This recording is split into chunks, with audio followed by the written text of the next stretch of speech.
Hi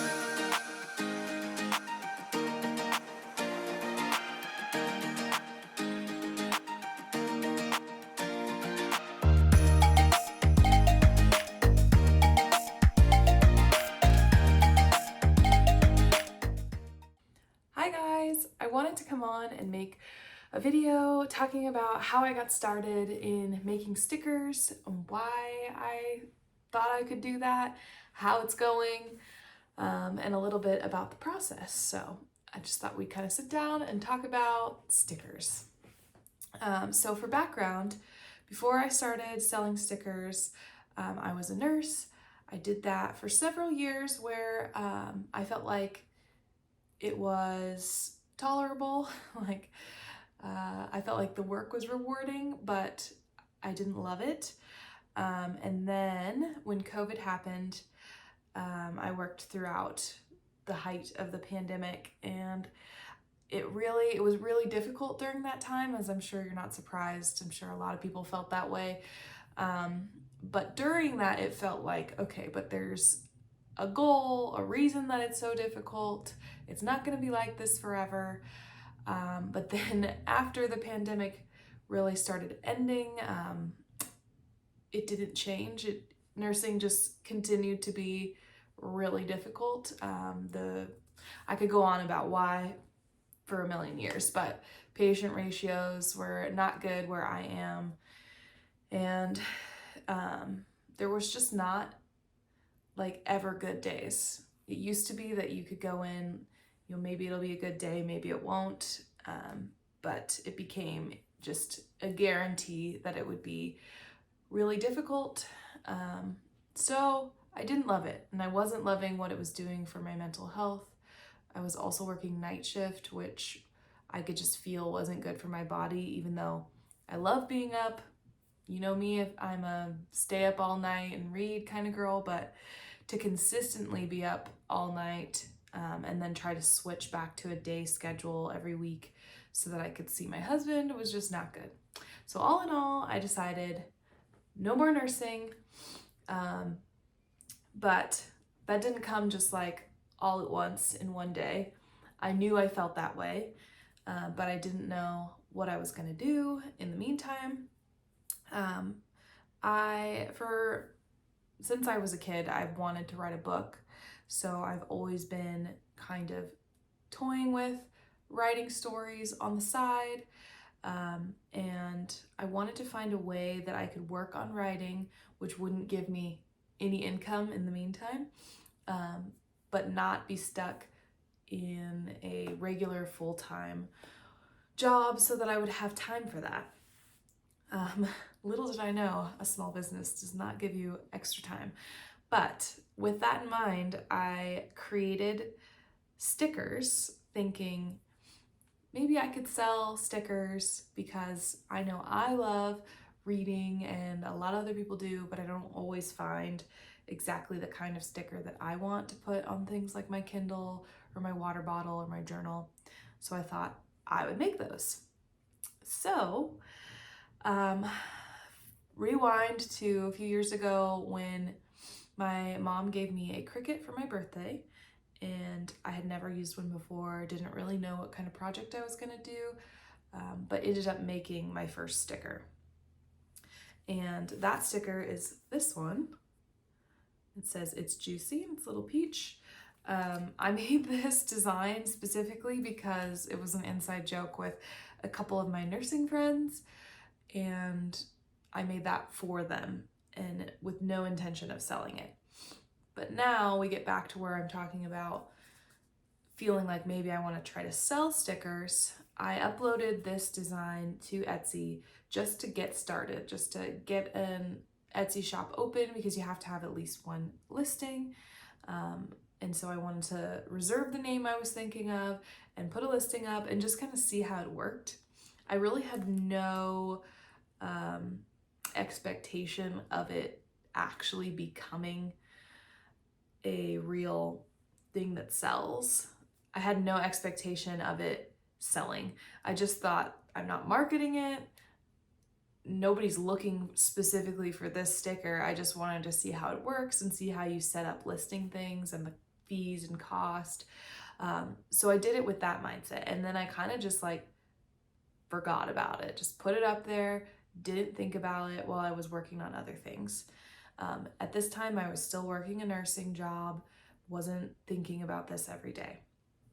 But then out of nowhere, I got my first sale on this sticker, and I just thought that was so strange because I couldn't imagine why anyone was searching for this. But turns out, like, pretty much anything that you make, someone else has some kind of context for why it's something they like too. So that was pretty much the catalyst for me being like, oh, maybe these will sell. Maybe I should actually give this a real effort. So I started working on that. I started designing stickers in Photoshop. I learned to draw in Photoshop, which was really difficult because I was working with like the most basic little tablet to draw on. So you couldn't see what you were drawing on the tablet. You had to look up at the computer while you're drawing and just kind of hope that you're landing in the right spot. So not the most ideal way to start trying to learn digital drawing. But I learned a lot about the actual process and layers and all the things that go into digital drawing that way.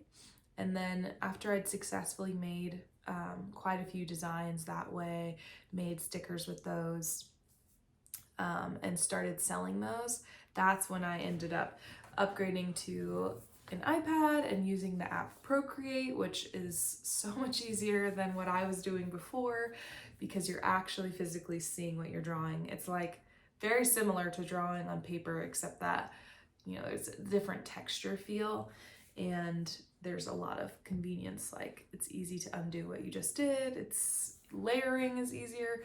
So I love that. And that has been a game changer for me. But yeah, I started making more and more designs. Not all of them are book related. It's just really anything that I personally probably would put on a sticker or someone I know would want as a sticker. Just because like that context, I mean, I'm just like your basic, you know, millennial girl. So I feel like my interests are probably not that different than the average millennial woman. So turns out that's true. I'm not unique and I'm cool with that. So those stickers sell well. And then I just kind of figured out more and more about Etsy as a platform. So whether that was listening to podcasts or reading blogs about how to be successful on Etsy, there's just so much out there that is free. Like you don't have to pay for courses on how to do it. Of course, if you really, really feel strongly about a particular person's input and they have a course, that's awesome. But there is so much out there to start with that is just free on YouTube, on podcast channels, you know, you can find it. So that's what I was doing for the first year, is learning all of that. I'd say the number one tip I learned from all of that and what I kept hearing over and over again was consistency. So to be successful on Etsy, it's not like some magic formula. Of course, there's a lot of things like SEO that go into how you list things, but the biggest thing, and I found this to be true as well, is that you just stay on there and you keep working. So every day you're in there tweaking a listing, adding a new listing, renewing a listing, doing something in your shop. And Etsy values that. So the longer you're there, the longer you're doing those things, maybe you're not getting much of anything in the beginning. But the more you're doing that, the more you get prioritized, and the longer you're there, you start to see sales, and then eventually it really can take off. In my case, it goes through a lull usually after Christmas time, and so I just have to remember that each year, and then as the year goes on, it's like it picks up pace again until we get to the holiday season, and then it's just absolute insanity so far every year. So my biggest advice to anyone who's thinking about starting a sticker business would be just stick with it. You're getting 0 sales for months in a row. that's totally fine. There's obviously lots of things you can be working on tweaking. So look at your listing titles, look at your keywords, in your descriptions, what are you saying? And there's a lot of AI tools out there that can help you optimize those keywords. I don't like to use AI for most things, personal preference, but as far as like figuring out what people are searching and then using those particular keywords in what you're writing, that can be really helpful. And then there's like tons of tools that do that as well, that show you this is a high search term and there's not a lot out there that is returned, or this is a high search term but there's so much competition out there, so you kind of get an idea of what is the best thing to do.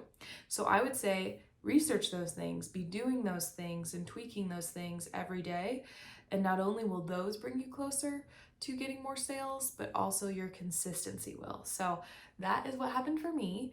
I just stayed with it for, I would say it was about 6 months before I started seeing a consistent flow of sales. And this wasn't still like anything crazy with the sales, but it was consistent and I was getting more and more work with it. And then my first holiday season, I had a crazy number of sales, in particular with one product I was selling. And I was so stressed because I was still working as a nurse and I was trying to get all of these orders out in a timely manner so that people would get them before Christmas. And that was the first time I started to think maybe I could do this full time and not do the nursing side of things. I did not do that immediately because obviously right after the holidays, you're not seeing that same volume. So I just stuck with it for another year or so. And then eventually I felt like the sales were pretty consistent. I was getting an idea of this is what I can expect each month for my income. And so I'm now doing it full time. I'm no longer nursing. And that's not to say I won't ever do a nursing job in the future. But for right now, I'm really focusing on growing this business, and it takes a lot more work than you would think. You are every aspect of the job, and there's so much to learn when it comes to taxes and just everything, marketing and making the products themselves and getting better with that. So yeah, it's been a wild ride and I am loving it. And I would love to help out anyone who's thinking about starting a sticker shop. Just thought it would be fun to make this video talking about how I got started. And yeah, let me know if you're thinking about doing a sticker shop, if you have opened one, but you're in the beginning stages. Maybe you're way beyond me and you're super successful. But I'd just love to connect with people on here and talk about their small businesses and their shops and selling on Etsy. I'm also selling on TikTok Shop now too, and that is a huge learning curve. I don't feel prepared to tell anyone how to do that yet. It's been successful, but I still feel like it's confusing. So yeah. So I think I'm just gonna end this video here. Thank you so much for watching, and thanks for following along with my sticker business journey, and I'll see you again next time.